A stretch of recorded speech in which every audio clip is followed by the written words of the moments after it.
ព្រះនាងម្ចាស់ណែធ្វើម៉េចទៅកើតនេះនេះធ្វើម៉េចទៅកើតនេះជាអ្នកគ្រប់គ្រងទ្រព្យសម្បត្តិអ្នកគ្រប់គ្រងទ្រព្យសម្បត្តិអីគេខ្ញុំបាទនាងខ្ញុំទូលព្រះបង្គំគោរពថ្វាយបង្គំព្រះមហាឯកោគោរពថ្វាយបង្គំព្រះចៅអធិរាជសូមថ្វាយព្រះពរព្រះមហាឯកោយាងត្រឡប់មកដល់ដោយសេរីសួស្តីចៅព្រះមហាឯកោអ្នកជាឈឿរបស់ឯកោឬគឺចៅប្រុសរបស់ឯកោនឹងឯងព្រះអង្គម្ចាស់ចៅប្រុសមិនទាំងញោដែលមិនអាចទៅទទួលព្រះមាតាដោយទាន់ពេលសូមព្រះមហាឯកោដាក់ទោសចៅព្រះនាងម្ចាស់1 ខែទើបតែ1 ខែពួកអ្នកអាចផ្លាស់ប្ដូរទៅជាបែបនេះធ្វើម៉េចទៅកើតលីចៅយួនអ្នកមិនមែនចេះអាប់ធ្មប់ទេពិតជាមិនដែលមាននរណាម្នាក់អាចផ្លាស់ប្ដូររូបរាងទាំងស្រុងក្នុងរយៈពេលត្រឹមតែ1 ខែនោះទេអ្នកមិនមែនលីចៅយួនទេតើអ្នកជានរណាឆាប់ប្រាប់មកព្រះមហាឯកោគ្រប់គ្រាន់ហើយកាលពីឆ្នាំមុនឯកោនៅមិនទាន់ចេញទៅវត្តសូត្រធម៌នោះផងអ្នកគ្រប់គ្រងទ្រព្យសម្បត្តិក៏មានរូបរាងដូចនេះស្រាប់ទៅហើយទោះបីពេលនេះស្អាតជាងមុនបន្តិចមែនតែមិនអាចច្រឡំបានទេចំណែកអ្នកព្រះនាងម្ចាស់ហេតុអ្វីបានជាអ្នកនិយាយពាក្យផ្ដេសផ្ដាសបែបនេះព្រះនាងម្ចាស់ព្រះមាតាខ្ញុំពិតជាចេះអាប់ធ្មប់មែនមើលភ្នែកខ្ញុំទៅភ្នែកនេះអាចចាប់យកប្រលឹងបានបើអ្នកហ៊ានធ្វើអាក្រក់ទៀតខ្ញុំនឹងប្រើមន្តអាគមរបស់ខ្ញុំធ្វើឲ្យអ្នកឈឺចុកចាប់បេះដូងរួញស្បែកហើយជ្រុះសក់អស់ហាព្រះចៅអធិរាជមើលគាត់សារភាពថាខ្លួនឯងជាមេមត់ហើយឆាប់ចាប់គាត់ទៅព្រះចៅអធិរាជព្រះនាងម្ចាស់គួរប្រយ័ត្នសម្ដីសំលៀកបំពាក់នេះសំនឹងអ្នកណាស់ព្រះនាងម្ចាស់សូមអរគុណព្រះចៅអធិរាជដែលសរសើរព្រះអង្គម្ចាស់ព្រះមហាឯកោដើម្បីទទួលព្រះមេត្តាពេលនេះចៅប្រុសមានកាដូមួយថ្វាយព្រះអង្គ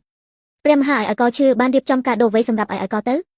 ព្រះអង្គម្ចាស់ធំមើលតាមភាពក្រីក្ររបស់ចៅយឿននោះគាត់មានរបស់ល្អអីទៅច្បាស់ជាមិនល្អដូចល្ខោនស្រមោលរបស់ចិនទេតួអង្គភ្ញាក់ផ្អើលនេះជាអ្វីរបស់នេះមិនមែនជាមាសមិនមែនជាប្រាក់មិនមែនជាទង់ដែងមិនមែនជាដែកប៉ះទៅដូចជាកែវ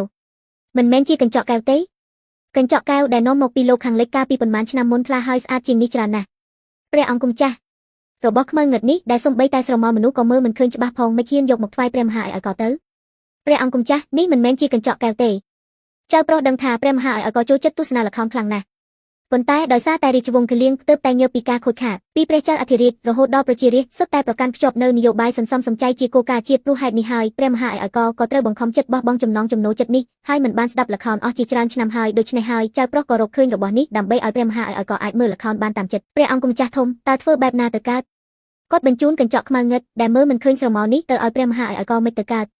តើចង់ឲ្យព្រះមហាឯកោសម្ដែងរឿងតែឯងទេអ្នកសម្ដែងល្ខោនជាមនុស្សថ្នាក់ទាប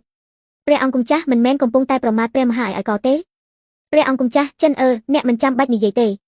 តែព្រះអង្គម្ចាស់ធំអ្នកថ្វាយរបស់នេះដល់ព្រះមហាឯកោមិនមែនជារឿងក្មេងលេងទេតួអង្គជំនួយការអ្នកបកស្រាយជនបទអ្នកដឹងស្អីគេហៅវាថាឆាកល្ខោនអស្ចារ្យចិនឈិនប៉ាវប៉ៃចង់មើលអីក៏អាចសម្ដែងបានដែរត្រូវការអ្នកសម្ដែងអីទៀតព្រះអង្គម្ចាស់ប៉ាវប៉ៃព្រះនាងម្ចាស់អ្នកហ៊ានថាខ្ញុំទៀបថោកព្រះចៅអធិរាជមើលគាត់ទៅខ្ញុំជាមនុស្សថ្លៃថ្នូរបំផុតតើខ្ញុំទៀបថោកត្រង់ណាទៅគេអាចយកអត្ថន័យបែបនេះបានទៀតពិតជាមានទេពកោសល្យតួអង្គភ្ញាក់ផ្អើលអ្នកថារបស់នេះអាចសម្ដែងល្ខោនបានព្រះអង្គម្ចាស់ត្រូវហើយខ្ញុំថាហេតុអ្វីបានជាព្រះអង្គម្ចាស់ហ៊ាននិយាយផ្ដេសផ្ដាសដើមហេតុគឺរៀនពីអ្នកនេះសោះព្រះអង្គម្ចាស់អ្នកមិនស្គាល់គឺឆាកល្ខោនអស្ចារ្យចិនឈិនប៉ាវប៉ៃទេអាចសួរខ្ញុំបានបងប្អូននឹងនិយាយការពិតទាំងអស់តែអ្នកបែរជាប្រើចំណេះដឹងរបស់អ្នកមកវាតម្លៃផ្ដេសផ្ដាសទៅវិញនេះមិនមែនជាលក្ខណៈរបស់ព្រះអង្គម្ចាស់ឡើយព្រះមហាឯកោល្អណាស់ឈឺ1 ខែមិនបានជួបសម្ដីមានវឌ្ឍនភាពបែបនេះល្អណាស់ឈឺឆាកល្ខោនចិនឈិនដែលអ្នកនិយាយនេះតើឯកោចង់មើលអីក៏មើលបានមែនឬព្រះអង្គម្ចាស់ត្រូវហើយព្រះមហាឯកោតើមានរឿងស្វាព្រៃវាយលុកស្ថានទេវតាទេមិនត្រឹមតែមានរឿងស្វាព្រៃទេគឺមានទាំងក្តីសុបិននៃផ្ទះក្រហមនិងភ្នំទៀតផងពីបុរាណរហូតមកដល់បច្ចុប្បន្នរឿងល្ខោនខ្លីមិនថាធ្លាប់សម្ដែងឬមិនធ្លាប់សម្ដែងនោះទេគឺមាននៅក្នុងនោះទាំងអស់